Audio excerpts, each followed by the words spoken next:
Terima kasih masih di Sindo Malam. Pemirsa, Presiden Republik Federal Brazil tiba di Indonesia malam tadi. Presiden Da Silva akan bertemu dengan Presiden Prabowo untuk memperkuat kerjasama ekonomi. Presiden Luiz Inácio Lula da Silva tiba di Jakarta di tengah hujan. Ini merupakan kunjungan balasan setelah bulan Juli lalu Presiden Prabowo berkunjung ke Brazil. Agenda pertemuan kedua pemimpin negara antara lain memperkuat kemitraan strategis bilateral seperti sektor perdagangan, investasi, pangan, dan energi. Agenda lain adalah MOU standar Santarifito, bantuan hukum timbal balik, dan pendidikan. Peningkatan kerjasama di bidang keamanan, pengadaan ekspor-impor produk agrikultur.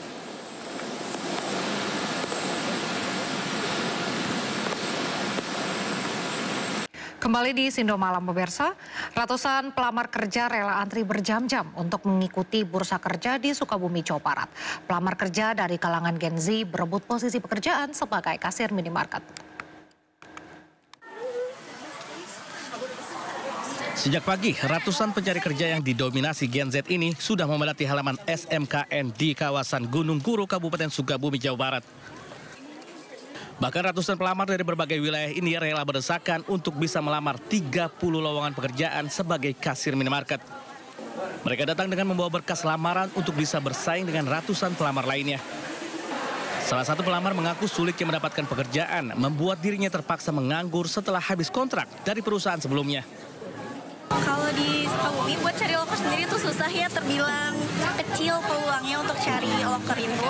Apalagi kan buat kerja sama sumber daya manusianya itu lebih banyak SDM-nya gitu, sedangkan peluangnya sedikit gitu. Sebelumnya video ribuan anak muda mengantri untuk melamar pekerjaan di sebuah perusahaan di Desa Kedung Kelor, Kabupaten Tegal, Jawa Tengah, viral.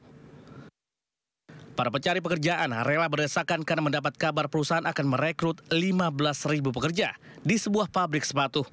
Bahkan aksi saling dorong dan berdesakan sempat terjadi di depan pintu masuk perusahaan. Sementara itu berdasarkan data BPS pada Februari 2025, jumlah pengangguran di Indonesia mencapai 7,28 juta jiwa atau 4,76% dari total angkatan kerja. Angka ini merupakan tingkat pengangguran tertinggi di ASEAN. Gen Z dan milenial merupakan kelompok dengan tingkat pengangguran tertinggi dengan angka pengangguran Gen Z mencapai 16%.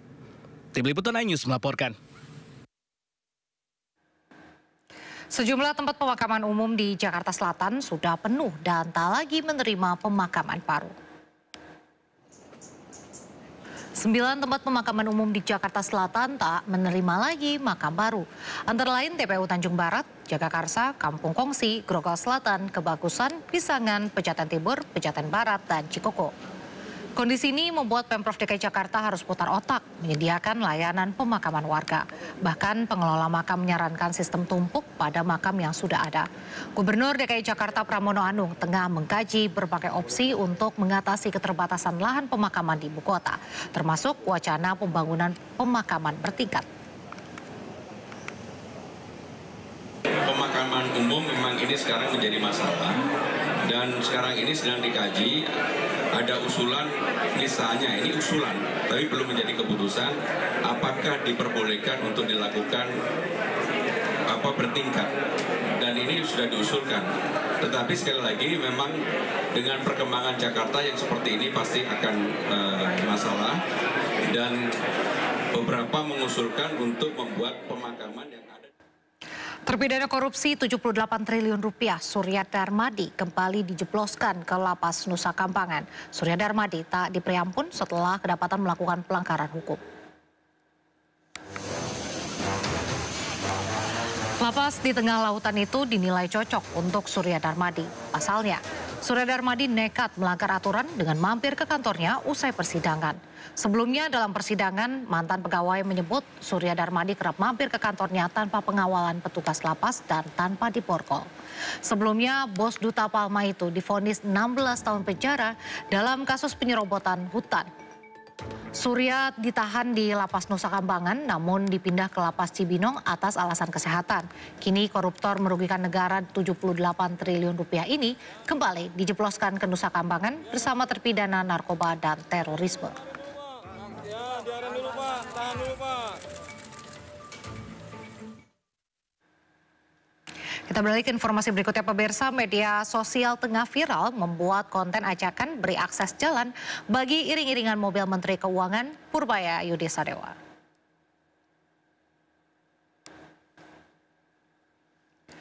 Ajakan memberi jalan bagi mobil berplat RI19 yang ditumpangi Menteri Keuangan Purbaya Yudi Sadewa viral setelah Menteri Keuangan menghadiri acara penyerahan uang sita negara di Gedung Kejaksaan Agung Senin kemarin. Ajakan ini ramai-ramai digaungkan di berbagai media sosial. Warganet mengajak iring-iringan mobil yang kawal Menteri Keuangan Purbaya harus diberikan jalan. Menurut warganet, Purbaya sedang memperbaiki perekonomian Indonesia sehingga jalannya harus dipermudah.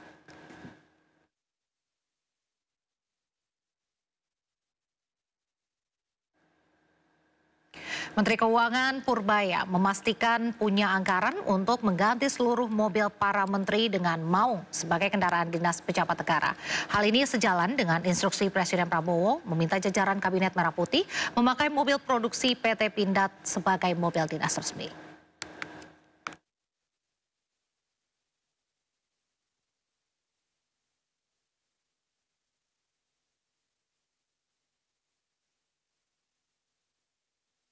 Rencana penggunaan mobil maung produksi PT Pindad sebagai kendaraan dinas para menteri, wakil menteri, dan kepala lembaga di Kabinet Presiden Prabowo Subianto semakin menguat. Menteri Keuangan RI Purbaya Yudi Sadewa memastikan rencana pengadaan kendaraan dinas jenis maung itu sudah masuk dalam perencanaan anggaran. Meski demikian, realisasi pembelian masih menunggu kesiapan industri dalam negeri. Tahunnya harusnya ada, cuma kan rupanya kapasitasnya belum cukup, jadi dibalikan tahun ini. Tahun depan saya nggak tahu seperti apa kesiapan industrinya, Pindadnya. Kalau siap ya ada uangnya. Tapi ditargetkan kapan itu kira-kira Pak untuk semua? Tergantung industrinya. Kalau saya kan targetin uang aja, uangnya ada. Nanti kalau saya masuk ke industri dibilang itu campur. Tapi kita siap.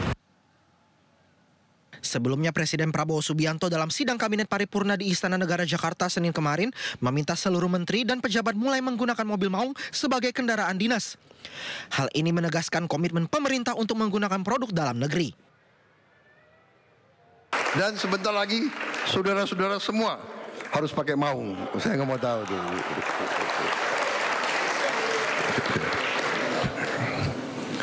Yang mobil-mobil bagus pakai kalau libur saja. Ya pada saat saya nggak panggil kau, bolehlah kau pakai mobil itu.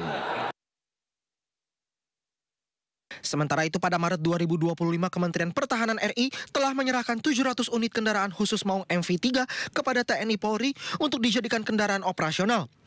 Unit yang diserahkan dibalut kelir berbeda-beda sesuai dengan warna khas institusi pengguna. Tim Liputan iNews melaporkan.